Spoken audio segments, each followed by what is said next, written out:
As you can tell from the title, this Let's Not Meet is a bit of a throwback, 2006 to be exact. This is about my encounter with a guy I met online named Jared. I have no idea how he came across my profile on MySpace, because we have no friends in common, but he messaged me wanting to know about me.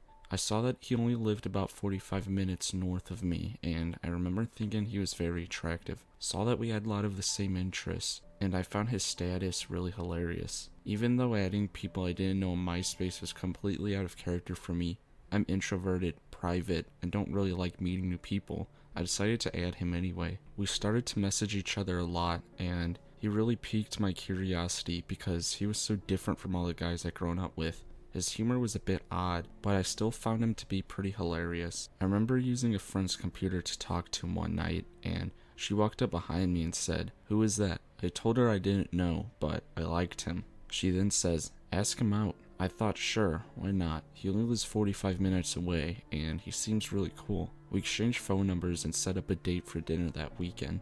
Jared told me to meet him at the grocery store near his house, and I could just follow him to his apartment in my car. I thought the idea sounded great.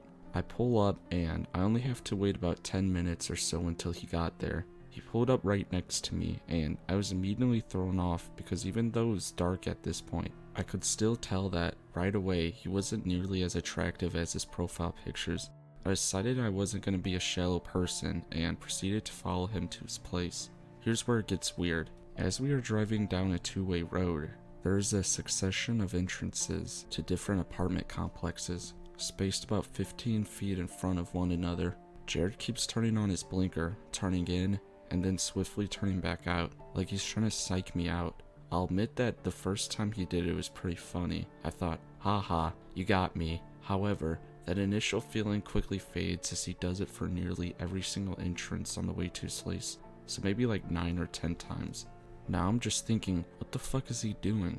I actually became insulted and thought he was trying to lose me at this point. I keep on having to brake, cars are starting to build up behind me, and it's making the drive take forever because I keep having to slow down for this nonsense. Had I not been a naive 17-year-old, I would have followed my fuck this shit instinct and turned around and drove all the way back home. But no, of course not. I chalked all this up to his weird sense of humor and tried to give him a chance. We finally get to his apartment. We have a normal introduction and I walk into his place. It's a typical bachelor pad, I tell myself as I see the back of his entrance doors completely covered in porn. Think of an arrangement of the filthiest smut up to cover every inch of this 7-foot door. Okay, whatever. He's a single guy, I'm thinking. Maybe not the classiest guy, but a guy.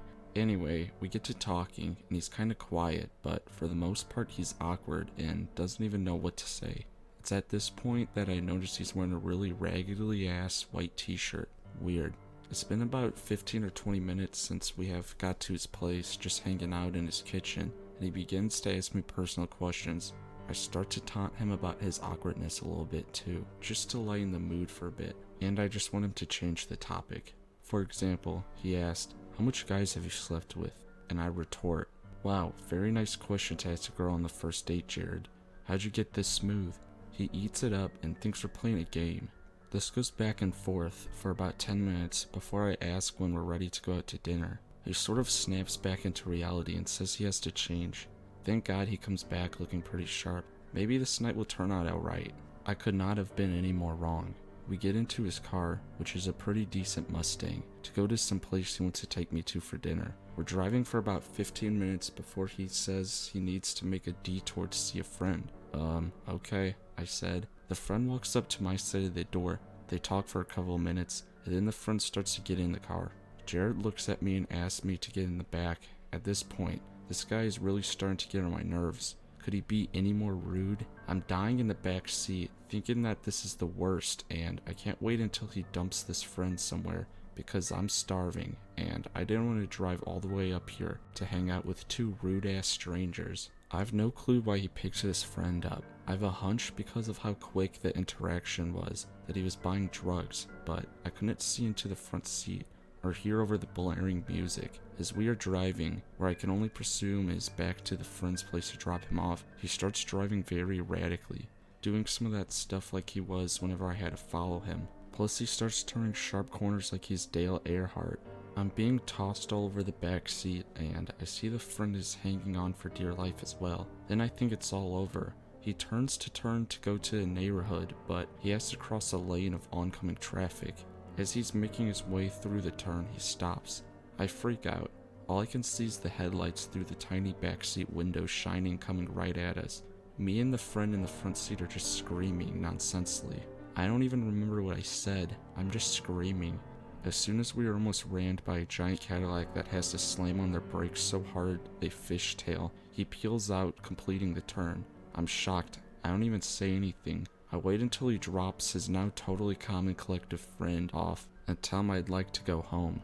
He drives me back in complete silence, where we get to his place. He hurries over to my side and lets me out, but he is standing so close that I have to squeeze past him. As I'm trying to get out of his deathmobile, he places his hand he isn't holding the door open on the other side of me, trapping me between him and the car. I look at him and he's just staring at me, so I say, "I'm not gonna kiss you." He responds, "Oh, come on, let's go upstairs." I have to literally hold back like a guffaw. I tell him, "Okay, Jared, that's enough for one night. I'm going to go now, and I'll text you later, okay?" He's still staring intensely into my eyes, and I'm just praying that he lets me leave. He starts to shift away, and at the moment I think he's letting me go. He pushes his mouth onto mine so hard that I'm thrown into the side of the car. I struggle free and haul ass to my car, quickly look behind me, and see him just standing there. I start driving the long 45 minutes home in silence. I'm so relieved that I get to go home to my nice warm bed. All of a sudden I hear my phone, ding ding ding ding. I hear about 20 messages coming in, and I look at my phone. I feel so sick. The text read, "Hey, why did you leave? Please come back, I want to play more games with you. Is this a game? Do you want to play games? Okay, I'll give you 15 minutes to get back here." I'm counting now. 1, 2, 3, 4, 5. I miss you. Please come back. I don't like this game at all. He sent all of that within a period of like 2 or 3 minutes. Around 10 minutes after I left. All I can remember is thinking, what is that? How can someone be so awesome online and then end up being a total weirdo? One last note. The next morning, my entire right half of my mouth and a bit underneath of my nose was swollen and bruised. So to my MySpace Jigsaw Tokyo Drift wannabe freak, let's not meet again.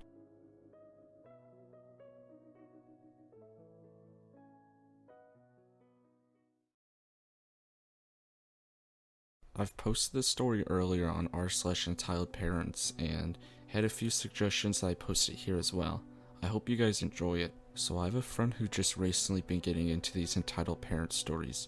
We eventually started talking about them and we laugh at the sheer stupidity of Darwin's failed experiments until last week. She began to be more and more quiet, and when I finally pressed her, she revealed that she's been coming across some of the stories of attempted kidnapping, and they reminded her of a night years ago. She never made a Reddit account, so she asked me if I could post it here. After telling me what happened, we're both still not sure if it fits here or not, but it's a story that if someone would ever find themselves in a similar situation, they may get some ideas to protect themselves. So without further ado, this is the story we titled The Bus Ride. Many moons ago in the early 2000s, my friend Sarah was going to the local state college. Now while the college was in the city, she lived out in the county with her father and would use the bus system to go to school. One afternoon after class, her and her friends went to one of their apartments to study for some exams. Well, the young and responsible young adults that they were studied for maybe 10 minutes before turning it into a more festive gathering. After a few hours, Sarah happened to glance at the clock, which caused her mind to snap. "Hey dumbass, what time does that late bus run?"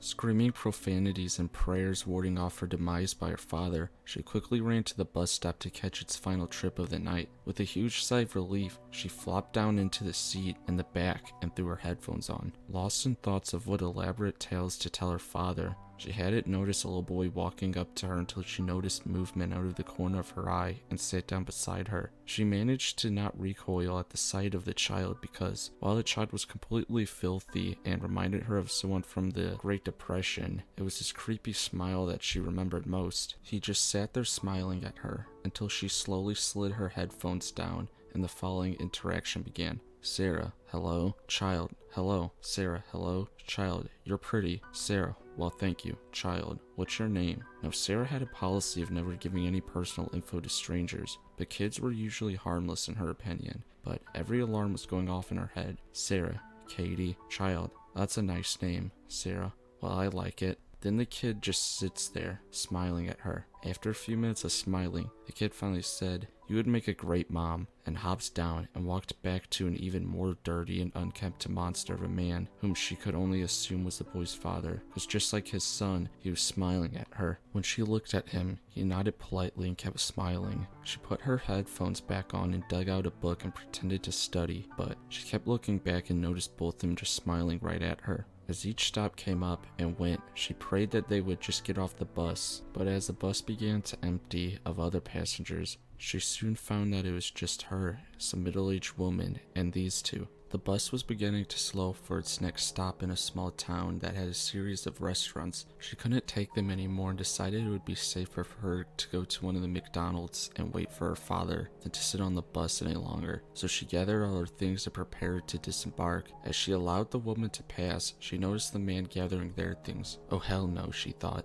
But she didn't want to make it out like she was trying to avoid them. So she moved back to the seat near the front, sat back down. To her horror, she watched as the man and his son took another seat and sat back down, still smiling at her and nodding. Her anxiety was through the roof at this point, as she watched more stops come and go until her stop was coming up. What was she gonna do? Her mind raced. As the bus came to a stop, she gathered her things and watched in horror as the man gathered their things. Instead of getting off, she sat back down behind the driver. How much further till the end of the line? 3 more stops, the driver replied. Sarah then leaned in and told the driver about the man and his son, and asked if it was possible to have the police there when they arrived. The driver looked in the mirror and told her he'd take care of it. Sarah glanced back and her heart jumped into her throat as the little boy was still smiling at her. The father wasn't. She described it as the look a parent gives their child when they do something wrong and wait till we get home. Now Sarah was usually a strong individual, but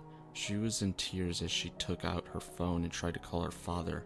It went straight to voicemail. Who else could she call? She finally decided to call her ex. He had been a disloyal piece of shit, but she could always rely on him when it counted most. Sarah, please answer. Jack, hello?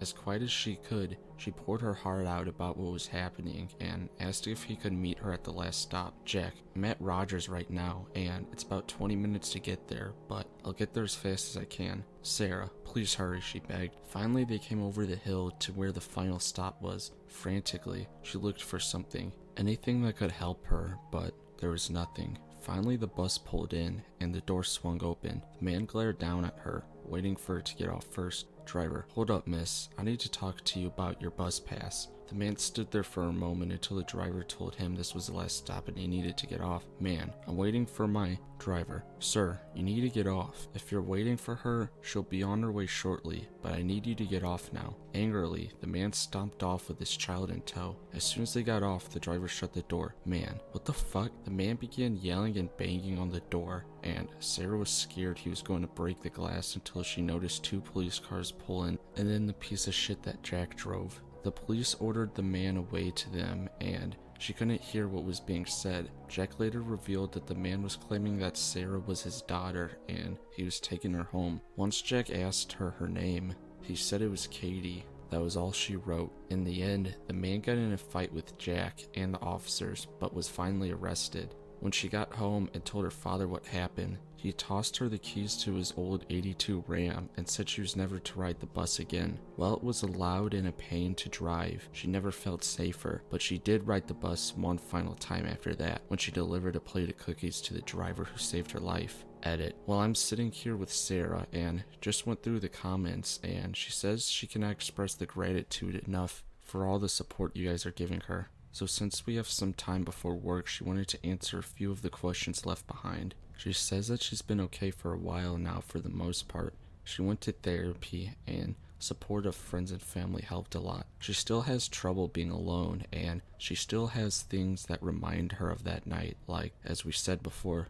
the stories of attempted kidnapping, because it makes her wonder what would have happened if things had turned out differently that night. Also, she never wanted to be someone who falsely accused someone, which is why she didn't act sooner. But as for the guy's intentions, he said that he was just selling Boy Scout cookies. but he never indicated that. As for the kid, she doesn't know what happened to him. Her mind was more focused on the father and getting the hell home ASAP. Added to the whirlwind of what just happened and how long ago this was, she thinks the child was taken with the father. As for the kid's behavior, she says she wasn't sure, but he might have had some kind of mental issues. She didn't ask. The excuse of "she's my daughter" was told to her by her ex, since she was still on the bus. She was never told if he tried to use any other excuse besides the Boy Scout cookies. She wants to clear the air about Jack. The history behind them was that they started out as childhood friends as they grew up in the same neighborhood, but as they matured, Jack became a huge player and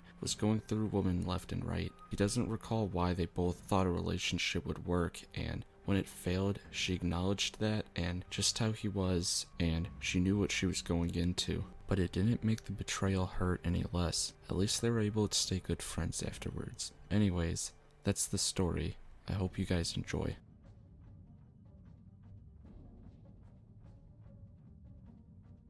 This takes place in the early 2000s, so back in high school I was a rather shy girl. This was during/after the recession, and my family had gotten a bit tight on money. Usually I didn't eat lunch, and I had to hide the fact of that from the staff at the school. So I studied in a library or sat outside on the field behind the school for lunch. Rarely had I ever eaten or sat in the lunchroom. As the school year went on and near its end, prom was coming up. I never had enough money for a prom dress, so I always turned down any offers to go, simply because I didn't want people to know that I couldn't afford a dress, let alone the ticket to get in. Between classes, I had to walk through the cafeteria. I noticed that there was a younger boy who would always stare at me. His friends would pat his shoulder, and I read under their lips as they said, "Ask her," to him. The group of boys just looked and smiled, except for the nervous one, simply staring at me. I would look away to the floor and grip my textbooks closer to my chest, walking down another hallway. Anyway, I kept finding ways to sort of get past him without noticing. Now, I know this sounds mean, but I didn't know him. I couldn't afford it, and I also felt like he was dark inside. It was like every time I saw him, all I saw was gray smoke around him, and there was a really uneasy feeling about it. Anyway, prom happened, and I lived right down the street from the high school, so I could hear the music and see all the kids driving down the road or walking to school in their cool new clothes. As I sat there looking at the lights and the kids, I decided it was stupid just to watch the event happen without me, so I made myself go to sleep. A week or so after prom, I heard other kids in school talking about something, almost whispering. Apparently the boy who wanted to ask me out to prom, he ended up asking another girl from another school. She said yes, but when he showed up at her house, her dad didn't like him and said she couldn't go with him. The boy then told the girl that he couldn't go to prom with her because something had come up and that he wouldn't be going to prom with her. The father and the boy talked about it, and the father said that if he paid a portion of her dress, then they could go. The kid went back to the house and cut the screen on the back door with a knife. Then he unlocked it. Her father woke up and asked him what he was doing there. The boy said, "I came to see you die," before charging at the father with a knife and a shovel. He managed to stab her dad 7 times. Her parents subdued the kid, and he was arrested and released on a $1,000 bond. The rest is history. So that's my prom story night. Oh yeah, the dad did survive, which was great. But yeah, I guess the title is more so the prom night and attempted murder.